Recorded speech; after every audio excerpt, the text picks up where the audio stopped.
네, 코로나19 신규 확진자가 연일 5천 명 안팎으로 나오면서 상황이 계속해서 악화하고 있습니다. 새 변이 바이러스인 오미크론 확산세도 계속되면서 조만간 국내 우세종이 될 가능성이 높다는 전망이 나오고 있는데요.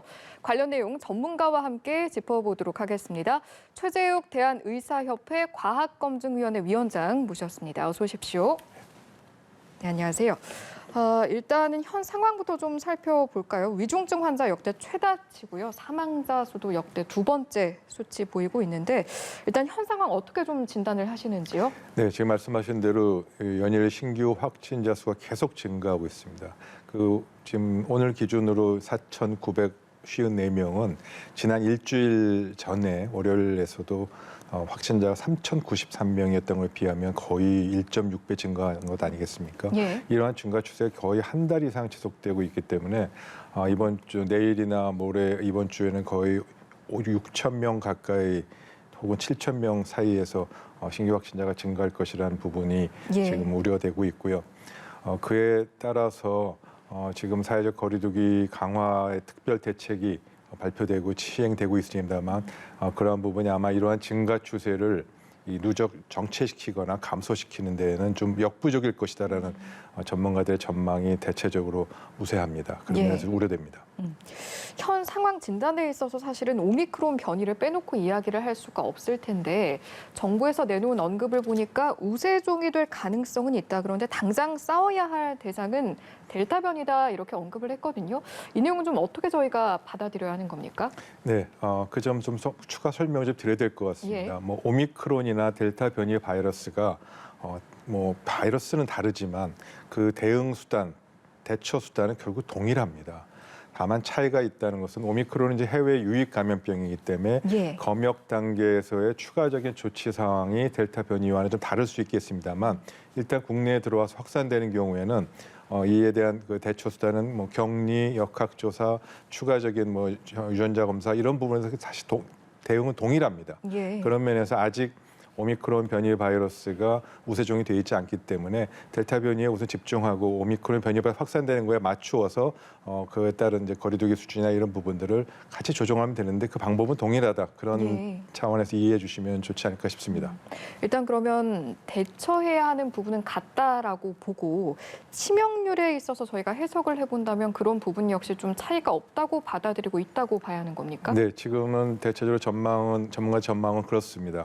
물론 뭐 취사율과 입원율에 대한 그 객관적인 정보는 조금 부족한 점이 있습니다만 예. 지금까지의 초기 환자의 증상을 그 여러 가지 그 케이스 리포트들이 사례 보고들이 계속 나오고 있는데 예. 크게 위중증이나 치사율이 높지 않은 경미한 증상이 대부분이고 오히려 델타 변이 바이러스보다도 위중증 증상이 오히려 경미할 가능성이 높다라는 게 현재 전망입니다. 예, 오미크론 변이에게 조금 더 들어가 보겠습니다. 최근에 중학생 1명 그리고 유학생 3명까지 더해서 지금 오미크론 변이 누적 확진자 총 36명인데요.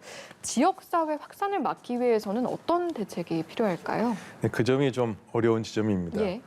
일단 국내에 들어와서 지역사회 확산되는 경우에는 특별하게 다른 대책을 할 수가 좀 없습니다. 결국은 지금 거리두기에서 하고 있는 뭐 많은 조치들, 영업시간 제한, 결국 사람과의 접촉과 이동을 제한하는 것 이외에 특별하게 오미크론에 대해서 다르게 할 수 있는 방법이 없기 때문에 이 점에 대해서 좀 어려운 지점이 있고요. 지금 그렇다고 해서 서울, 인천에 지금 확진자가 발견됐습니다만 그 서울, 인천에 대해서 전면적으로 어떤 추가적인 봉쇄 조치를 하거나 거리두기를 할 수 없지 않습니까? 그런 예. 면에서는 상황을 좀 들여다보면서 별도의 조치를 기대하기보다는 상황을 들여다보면서 전반적인 이 거리두기 수준을 조정하는 것이 필요해 보입니다. 예, 어떤 뚜렷한 대책이 있다기보다는 기존의 대책을 좀 더 촘촘히 하는 수밖에 없다 이런 말씀으로 받아들이면 될까요? 네, 맞습니다. 예, 알겠습니다. 그렇다면 전파력은 어떻습니까? 지금 이제 나온 내용을 보니까 마스크를 쓴 상태에서 1분 접촉한 경우 홍콩에서는 접촉하지 않았는데도 또 감염이 된 경우가 있다고 해서 오미크론 변이의 어떤 감염력, 전파력은 어떻게 저희가 해석을 해야 하는지요? 네, 지금 여러 가지 상황을 놓고 올 때 오미크론 바이러스의 전파력은 기존 델타 변이보다도 2배에서 5배 사이에 높을 것 같다. 최소 2.4배 그렇게 추정치가 나오고 있습니다. 그만큼 전파력이 높고요. 그래서 홍콩의 사례에서도 보고됐습니다만 공기 전파의 가능성을 얘기하지 않았습니까? 예. 격리 호텔에서 있는 두 격리된 사람이 접촉하지도 않고 방에 따로따로 있었는데 잠깐 복도 바깥에 있는 문을 잠깐 열었던 것으로 감염된 것으로 추정된다 이렇게 나올 정도로 공기 전파가 잘 된다. 근데 사실 델타 변이 바이러스, 코로나 변이 바이러스도 공기 전파가 됩니다. 그런데 그 똑같은 상황에서라도 가장 똑같은 상황에 공기에 접촉 가능성이 있다 하더라도 이 오미크론 바이러스 훨씬 더 잘 전파가 된다는 뜻이고요. 예. 그게 바로 감염력이 2.4배 높다는 것과 맞물려 있기 때문에 공기 전파 가능성 당연히 있고 그런 걸 감안하더라도 전파의 위험성은 2배에서 5배 정도까지 높을 수 있다. 점은 분명합니다. 예, 공기 전파 가능성이 상대적으로 높은 이유는 이건 바이러스 자체의 변이 바이러스의 특성인지 아니면 어떤 뚜렷한 이유가 있는 겁니까? 예, 변이 바이러스의 특성입니다. 적은 양이 델타 변이 바이러스 비교를 하자면요. 예. 델타 변이 바이러스보다도 적은 양의 몸에 이 체내에 들어왔을 때 호흡기에 달라붙어서 감염을 일으키는 그 스파이크 단백질의 특성이 변이 바이러스가 아주 강하게 일어나서 오미크론 바이러스 훨씬 더 적은 양에도 감염이 잘 된다. 그렇게 쉽게 말씀드릴 수 있고요. 그러한 측면에서 이 변이 바이러스가 이 오미크론 변이 바이러스가 굉장히 감염력이 높다는 점을 강조드리고 싶습니다. 예. 사실 마스크를 썼는데도 오미크론이 전염이 됐다 이런 부분은 걱정이 되는 대목이긴 한데 앞서 이제 대비하는 방법 자체는 동일할 수밖에 없다라고 하셨잖아요. 네네. 그럼 이런 경우는 저희가 할 수 있는 방법이 전혀 없는 겁니까? 아닙니다. 마스크를 썼다고 해서 써도 감염될 때 그런 좀 어폐가 있고요, 표현에. 예. 예, 마스크를 쓰고 있으면 또 개인 위생이 철저히 하면은 감염은 여전히 델타 변이와 마찬가지로 차단할 수가 있다는 뜻이고요. 아마 그 부분이 좀 이 보도된 거에 오해가 있을 수 있는데 홍콩의 경우에 마스크를 그 환자가 착용하고 있었다고 하는데도 불구하고 전파됐다고 하는데 그 마스크 구조가 이 안에 조그만 필터가 달려 있어서요. 예. 마스크를 사람이 들이마시는 공기는 걸러주는데 그 환자가 내뿜는 공기는 걸러주지 못하는 그 필터가 달려 있는 겁니다. 그러니까 내뿜는 공기는 바로 막 이 바이러스가 배출되니까 예. 그런 부분에서 그런 형태의 마스크는 이 감염자를 통해서 바이러스가 전파되는 확산을 막지 못한다는 점에서 마스크가 좀 부적절하다는 표현이 나왔던 거고요.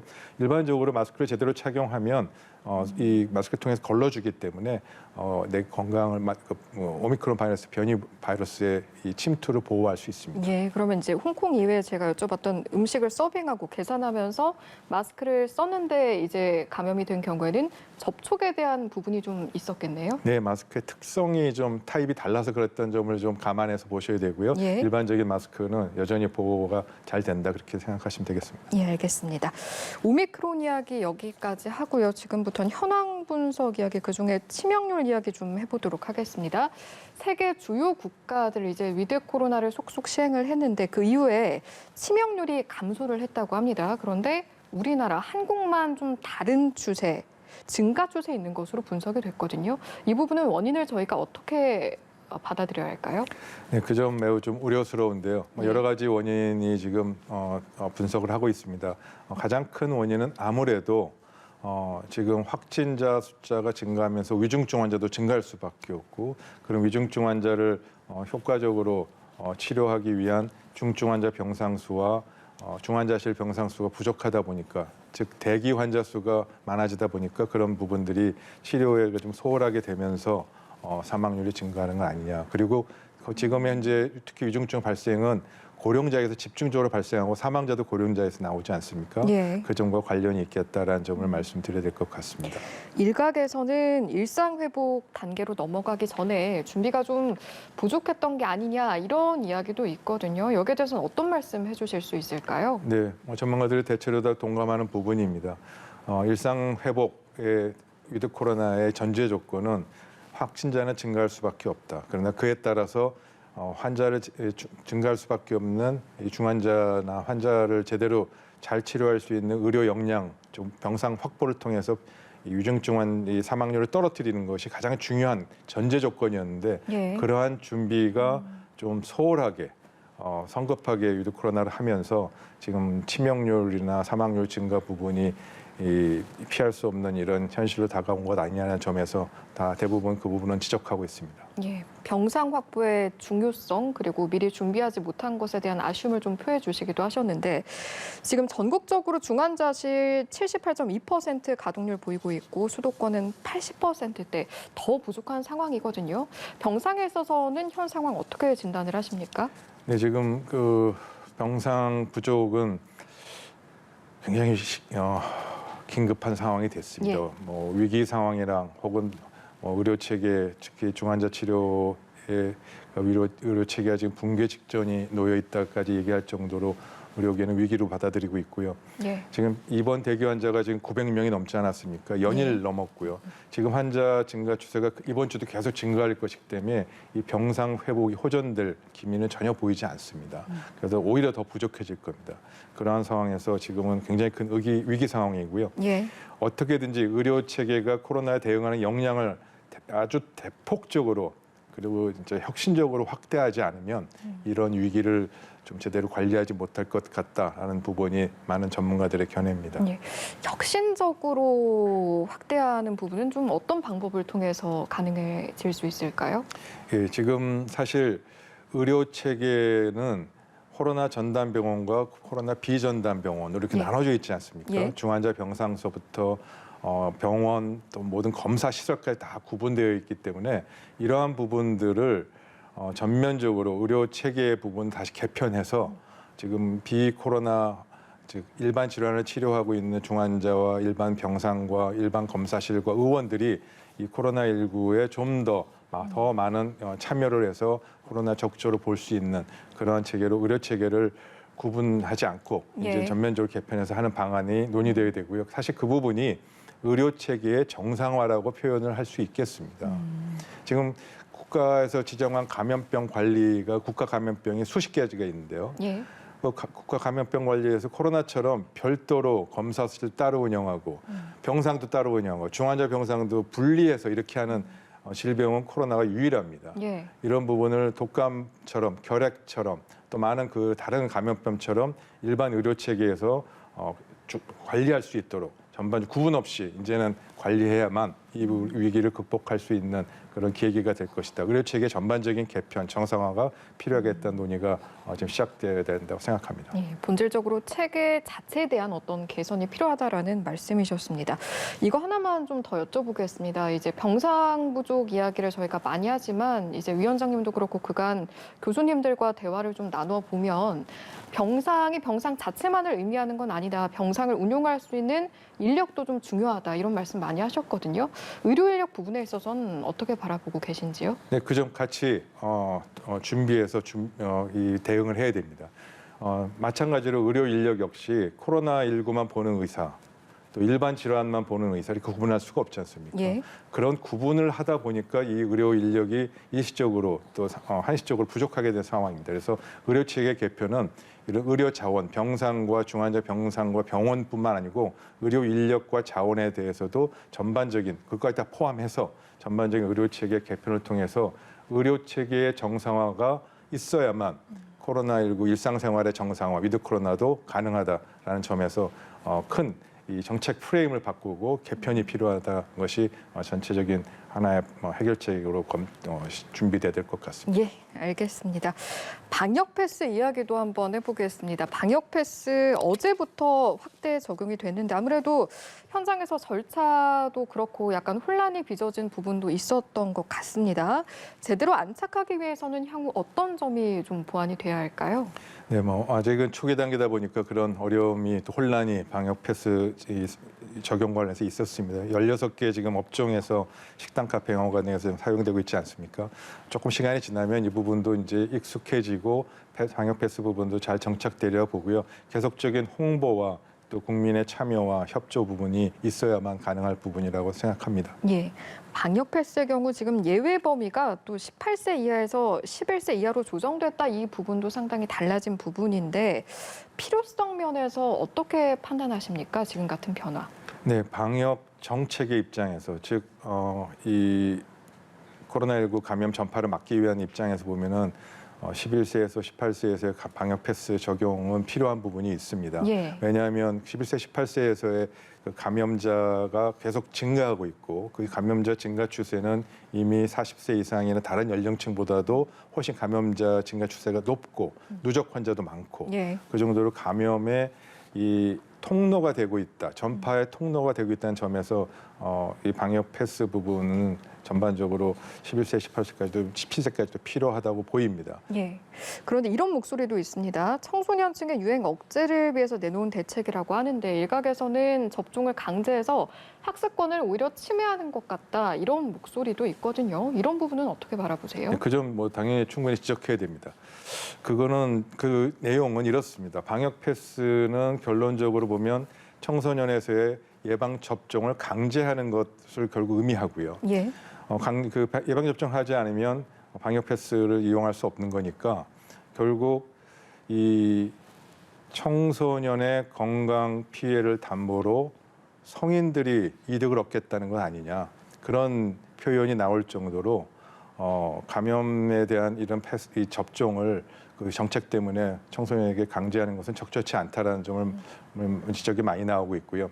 그래서 두 번째로 이 예외로 지금 논의되고 있는 그런 이 독서실이나 학원의 경우가 예. 실제 전파나 감염의 위험도 측면에서 볼 때 학교와 무슨 차이가 있느냐. 오히려 학교와 이런 걸 비교해 볼 때 방역 위험도에 실적인 차이가 없기 때문에 여기를 지금 방역 패스를 적용한다는 것은 오히려 학습권과 교육권, 헌법에 보장된 학생들의 학습과 교육권을 침해하는 것이 아니냐라는 얘기까지 나오는 것이 좀 현실이고요. 예. 이러한 점을 감안해서 볼 때 결국 백신 접종을 강제하는 걸 전제하고 의미적으로 전제하고 있기 때문에 물론 정부 공식적으로 강제 접종은 아닙니다만 실질적으로는 강제하는 것 효과를 내고 있기 때문에 이 부분에 대해서 적극적으로 국민들에게 청소년들에게 홍보와 협조와 이런 부분을 통해서 해결해야 되지 하는 것이 바람직하지 이 방역 패스라는 걸 통해서 강제적으로 이 부분을 실시하는 것은 좀 타당치 않아 보인다는 것이 많은 견해가 있습니다. 예. 그럼에도 또 10대 감염이 빠르게 늘고 있다라는 점은 다들 공감할 수 있는 대목이고 또 우려가 되는 대목인 것 같습니다. 실제로 10만 명당 누적 코로나19 수치만 봐도 저희가 바로 느낄 수 있는 대목인데 이 수치는 좀 해석을 해주시면 좋을 것 같습니다, 위원장님. 예, 맞습니다. 지금 10만 명당 누적 이 코로나 감염 발생률을 보면 지금 10세 인구가 977명까지 지금 치솟았고 이 부분은 이 다른 연령층에서의 이 누적 환자 수의 그 비교해 볼 때 굉장히 높은 수치입니다. 결국 방역 입장에서 보면 지금 청소년에서의 감염자가 확 늘어나면서 실질적으로 가정으로 지역사회로 전파가 확산되는 점에서는 분명합니다. 그래서 이에 대한 대책은 반드시 필요한데 이러한 대책을 논의할 때 강제적인 방식으로 하는 것보다는 좀 더 다른 접근 방법, 즉 참여와 협조 그리고 연대의 정신에서 이 부분을 설득해 나가는 그런 부분들이 좀 동반되는 것이 전제되는 것이 필요하지 않을까라는 생각입니다. 예, 저희가 지금 이야기를 나누고 있습니다만 이처럼 미접종자가 많은 18세 이하 소아 청소년에서도 확진자 발생이 이어지자 방역 당국이 다시 한번 청소년의 백신 접종을 당부하고 나섰는데요. 이 내용 듣고 다시 돌아오겠습니다. 18세 이하 청소년들에 있어서 감염이 계속 늘고 있습니다. 지난 한 주간의 일평균 18세 이하 확진자 같은 경우는 700명대를 넘었습니다. 따라서 아직 접종을 받지 않으신 청소년들의 경우에도 적극적으로 예방접종에 참여하실 것을 당부드리겠습니다. 네, 함께 들어보고 왔는데요. 미접종자가 많은 초중등생의 경우 보니까 감염률이 성인의 2배에 달하는 경우도 보이고 있고요. 중대본 브리핑에서도 이 같은 점에 비춰서 지금 청소년 접종을 좀 권고하게 된 거겠죠? 예, 맞습니다. 그러한 측면에서 백신 접종을 청소년에게 하는 것은 전체적인 현재 확진자 수 증가를 좀 떨어뜨릴 수 있는 중요한 수단이겠다라는 점에서는 분명히 필요성이 있고요. 사실 많은 다른 나라랑 좀 비교하는 건 적절치 않을 수도 있겠습니다. 아마 일본의 경우는 18세 미만 예방 접종률이 64%입니다. 여러 가지 국민의 협조라든지 이런 부분이 있고 이러한 접종률이 높은 일본이 이 확진자 수 감소의 하나의 또 원인이 되겠다는 지적도 나올 만큼 중요한 또 요인이거든요. 그래서 그런 점을 감안한다면 이 이 청소년에서의 이 예방 접종을 어떻게 올릴 수 있느냐 그런 부분들의 국민들의 협조와 참여 그리고 어떻게 연대의 정신에 입각해서 이 부분을 설득할 수 있겠느냐가 중요한 앞으로의 관건이 되지 않을까 생각합니다. 예, 알겠습니다. 오늘 말씀 여기까지 듣도록 하겠습니다. 지금까지 최재욱 대한의사협회 과학검증위원회 위원장과 이 시간 함께했습니다. 고맙습니다.